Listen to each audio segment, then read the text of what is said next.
electric point. And then here's the reason I showed the isoelectric point in here. That depends on the pH and the relationship with the isoelectric point. The amino acid patterns can be different, right? So if you have the pH less than isoelectric point, it's going to keep the positivity. And then if the pH is greater than isoelectric point, and it's going to keep the negativity, right? Those kind of things. And then when the amino acid is the neutral, because the pH is the same as the isoelectric point, this is called deuterium. I just want to introduce some language. I'm not going to ask, I don't know. But this one is an important concept. So what is the deuterium? All right. So moving on to the amino acid metabolisms. Okay. So amino acid, through the amino acid metabolisms, amino acid can be used to make a protein, the protein synthesis. So you name it, any type of the proteins, like plasma proteins, like albumins, right? And then intracellular proteins, the protein can be used in the inside of the cell. I briefly mentioned about the signaling molecule, right? And those kind of the players. And then the structural proteins. We need a lot of proteins to maintain the cell structures or the tissues, right? The protein synthesis, it can be, related to the amino acid metabolisms. And then also the amino acid can be used to make a non-protein nitrogenous compound. You guys know BUN, creatinine, and the uric acid. That's not it. So we know the purine, pyrimidine, porphyrin. Those are also the MPN. Okay.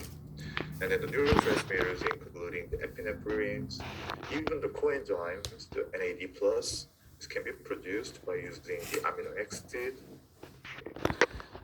And then the amino acid and the protein can be the energy, the substrate. Again, protein is not the most favorable, energy source. Again, under the normal condition, about the 50% or more the calories you use every day is coming from the glucose, and another 50% should be fat, right? So the protein is not really used to make energy, but under the extreme condition, like a starvation, and then the proteins can be used to make the energy. So if you're looking at the percentage, how much energy can be produced from the protein is about the 15%. Okay, it's not that much. So again, if we have the free amino acid, these amino acid is going to be readily going to be used to make a protein first, right?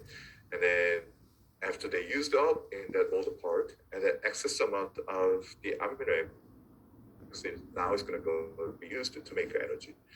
It's a little bit different. Okay, and then from here to, I think there are several slides from here. You don't need to worry about it. I just actually, when I was a graduate student in the biochemistry, we have to memorize all these pathways. But I think it's too much. And then if someone asks me, do you still remember this pathway? I think no, I cannot remember. But this is the pathways, how the amino acid will processed throughout the metabolic process. And then I know you don't have to memorize all of this, but I want you to spend some time and then checking one amino acid at a time. Okay.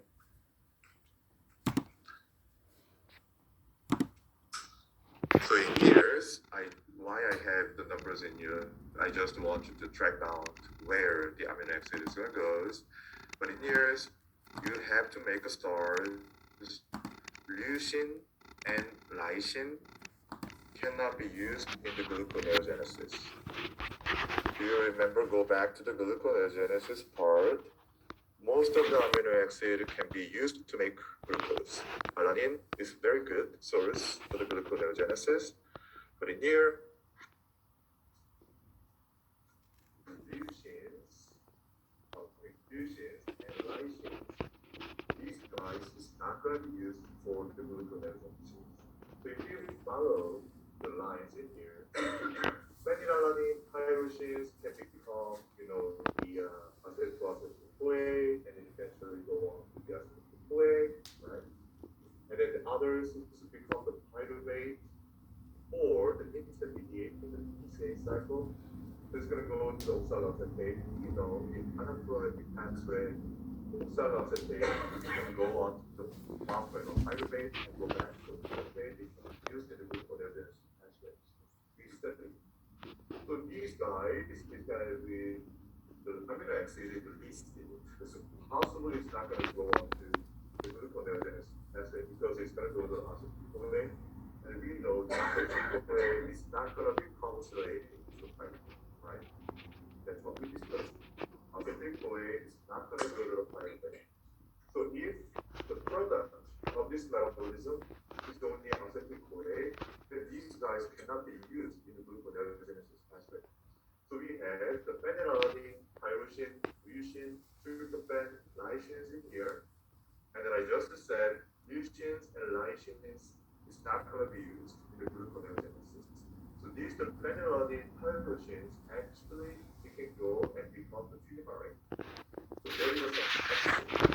These guys can be used in the gluconeogenesis aspect because it's going to become the oxaloacetate.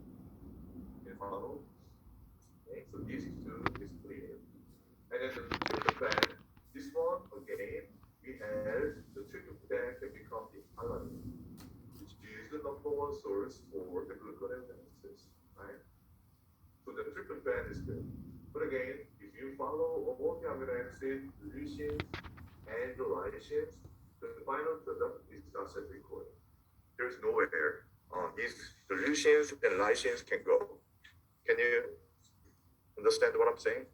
So that's it. So in this PowerPoint, I really want you to have some clear ideas. Most of the amino acid can be used for the gluconeogenesis pathway so that the brains can be functioning even under the starvation conditions. But the leucine and lysine is not going to be used in the gluconeogenesis pathway. And then the remaining, the PowerPoint, just want to show you how complicated the amino acid pathway is. And then the arrow here is indicating the steps. So the simplifying in here, so like tryptophans become,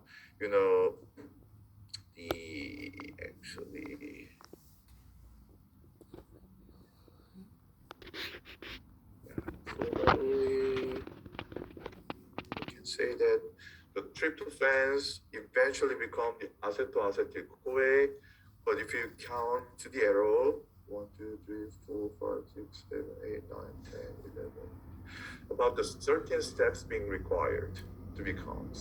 So this, if you become an amino acid specialist, then obviously you're going to study.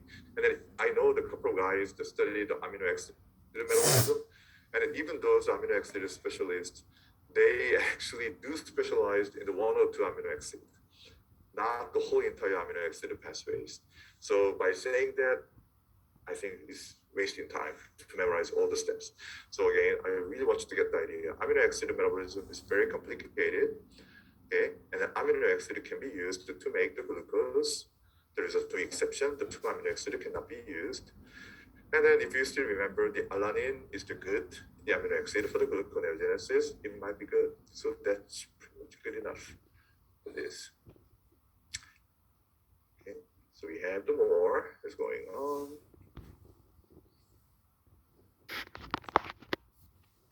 Okay, and then I'm going to move on to the amino acidopathy. So this is the kind of all the PowerPoint in here is the test materials. So again, it's a pathology. So you should be familiar with all the pathological conditions in here. You have to memorize it.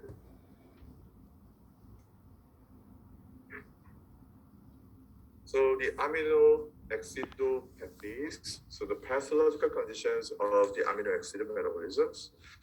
So most of these, the pathological conditions we're going to discuss today is the inborn errors of the metabolism, so which means that there is a genetic mutations. So certain enzymes that play roles in the amino acid metabolism is not working properly.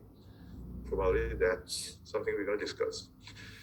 So the metabolic disorders of amino acid metabolism is called amino acidopathies.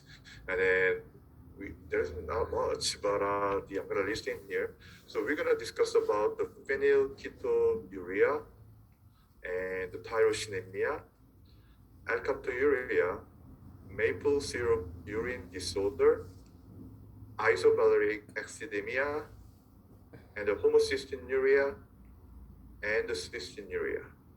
You have to remember all these the names of the disease, and then except one pathological condition, all of these the disease is related to the enzymes, which is the defective. So you need to have that idea. So let's look at the first group of the disease is related to the phenylalanine tyrosine disorder, the pathway. First one is the PKU, the phenylketonuria. Again, this is the inborn errors. So in the phenylalanine, the metabolisms. So enzymes being defective in this case is the phenylalanine hydroxylase, the phenylalanine hydroxylase.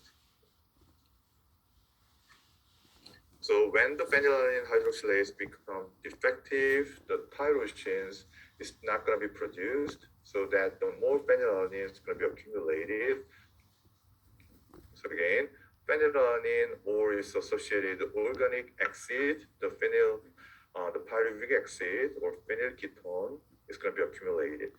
So in this pathological condition, the phenylketonuria, so you have the problems in the making the phenylalanine hydroxylase. As a result, you're going to have acid being accumulated. So is it fair to say these pathological conditions can cause increased anion gap? Right? So this is the metabolic problems, acid building up, the pH is dropping, so that the chloride and the bicarbs values is going to be decreased. Then we're going to have increased anion gap. So what I want to say in here, this is one of the examples for the metabolic acidosis. Okay. So again, it's going to lead to the severe metabolic acidosis, and then the neurological problems. Again, the phenylketonuria, because of the problems in the hydroxylase, the tyrosines level will be significantly decreased, right? Can you follow that one? If you understand that one, the tyrosine is going to be used or metabolized to make the L-dopa, which is the precursors of the dopamine, right? So if you don't have enough tyrosines, the dopamine, the level will be decreased, and then as a result, the neurological problems can occur.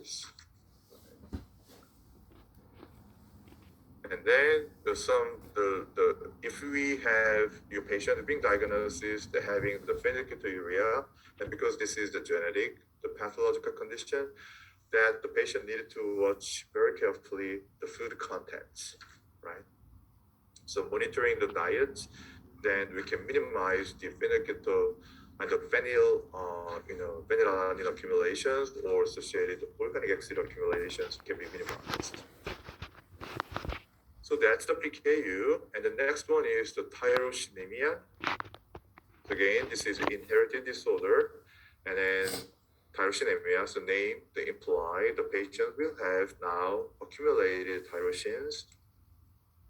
Okay.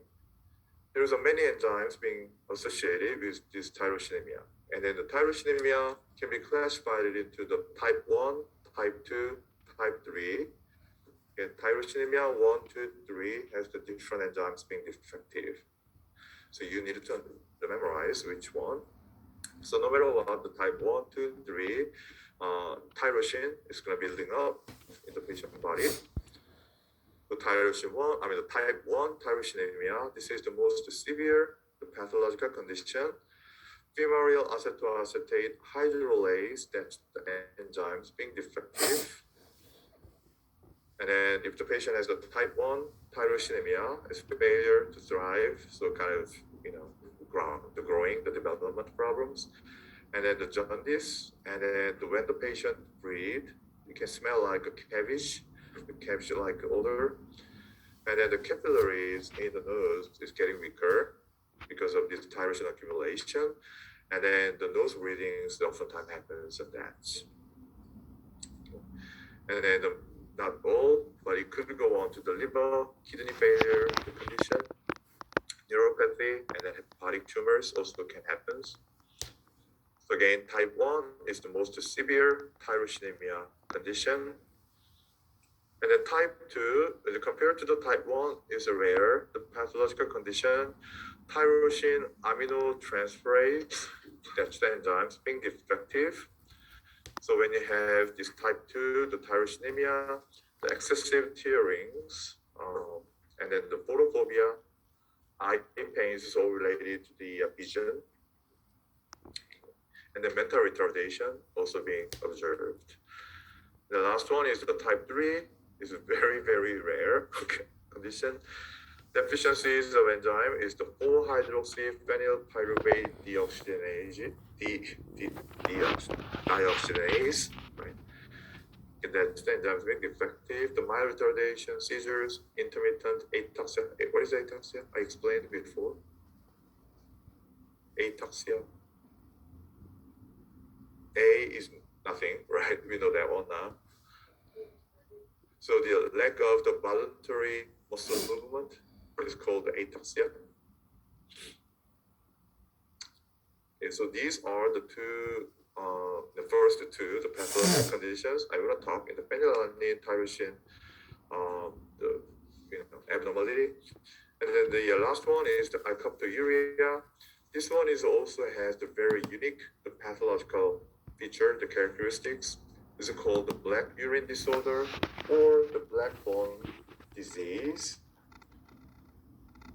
So the homogentisate oxidase being defective as a result, HGA, homogentisic acid or homogentisate will be accumulated.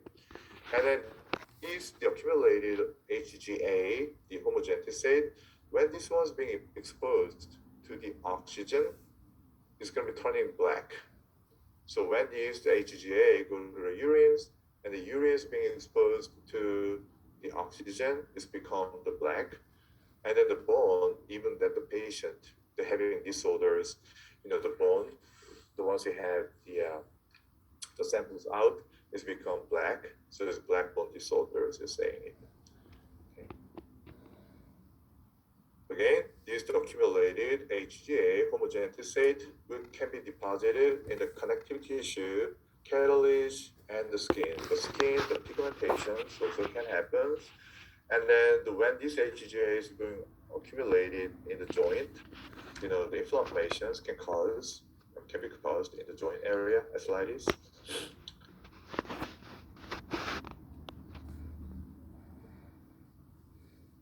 So again, this one has the unique characteristic. The samples being exposed to the air is going to become black. And then one thing in here is kind of the cardiac problem. It's not much, not often times. But this HGA, the hemogentisic acid, gentisate, can also be accumulated in the valve in the heart. So that's going to cause the incomplete, closing, opening of the valve, which is very serious problems. Alkaptouria. So I summarize this. The phenylalanine tyrosines, the metabolic pathways, and I didn't prepare this ones to make you guys memorize this pathways, but I think it's gonna. I use this, the kind of pictures for me to memorize the pathological conditions earlier. So actually, I didn't get it from the other sources, but I think it might be good. So the phenylalanines can become a tyrosines, the enzymes, the required is the conversion, the phenylalanine to the tyrosine is the phenylalanine hydrolase. So if the patients have the problems in these enzymes, going to experience the PKU, the phenylketonuria. And then the tyrosines, like I said earlier, this is going to be source for the L-dopa, which is the precursors of the dopamine. And then enzymes required for this is the tyrosine hydroxylase. And then again, the tyrosines can undergo the hydroxylation and become the 4-OH hydroxy, the phenyl pyruvate. And the enzymes required for this step is the tyrosine aminotransferase. We know this one is the type 2 tyrosinemia, right? And then the phenyl pyruvate can become the homogentisate or homogentisic acid. And the enzymes required for this is a phenyl pyruvate dehydrogenase, right? And then we know that this one is related to the type 3 tyrosinemia. Homogentisate has to be metabolized to the mallyl acetoacetate. Enzymes required for this is a homogentisate oxidase. And then we know the defect in these enzymes is going to cause the alkaptouria, black bone disorder, black urine disorder. Right? And then these the mallyl acetoacetate can become the fumaryl deacetoacetate.